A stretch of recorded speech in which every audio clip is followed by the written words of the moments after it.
திருவள்ளூர் மாவட்டம் திருத்தணி அருகே குண்டாபுரம் அரசு உயர்நிலைப் பள்ளியில் கைப்பிடி சுவர் இடிந்து விழுந்து 7ஆம் வகுப்பு மாணவன் பலியானார்.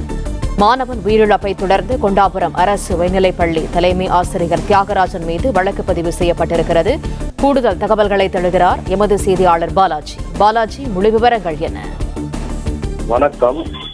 திருவள்ளூர் மாவட்டம் திருத்தணி அருகே கொண்டாபுரம் பகுதியில் உள்ள அரசு மேல்நிலைப் பள்ளியில் 7ஆம் வகுப்பு மாணவன் கைப்பிடி சுவரில் விழுந்து உயிரிழந்த சம்பவத்தில் அவரது உடலை வாங்க மறுத்து திருத்தணி அரசு மருத்துவமனையில் அவரது உறவினர்களும் பெற்றோர்களும் போராட்டத்தில் ஈடுபட்டு வந்தனர். இந்த நிலையில் கல்வித்துறை அதிகாரிகள் மீதும் உரிய நபர்கள் மீதும் நடவடிக்கை எடுக்க கோரி தொடர்ந்து ஆர்ப்பாட்டத்தில் ஈடுபட்டு மாவட்ட ஆட்சியர் நேரில் சந்தித்து உரிய விசாரணை நடத்த வேண்டும் என்று தொடர்ந்து போராட்டம் நடத்தி வந்தனர். இந்த நிலையில் அனைத்து கட்சியினரும் அவர்களுக்கு ஆதரவாகவும் போராட்டத்தில் ஈடுபட்டு வருவதால் தற்போது இந்த பள்ளி தலைமை ஆசிரியர் மற்றும் மாவட்ட கல்வி அதிகாரிகள் மீது வழக்கு பதிவு செய்யப்பட்டுள்ளது.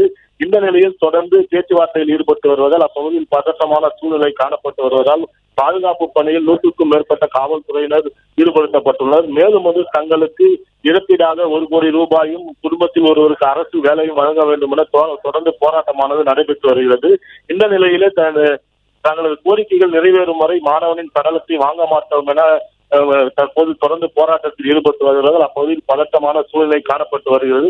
மேலும் தற்போது பள்ளி தலைமை ஆசிரியர் மற்றும் கல்வித்துறை அதிகாரிகள் மீது வழக்கு பதிவு செய்யப்பட்டுள்ளது குறிப்பிடத்தக்கது. தகவல்களுக்கு நன்றி பாலாஜி.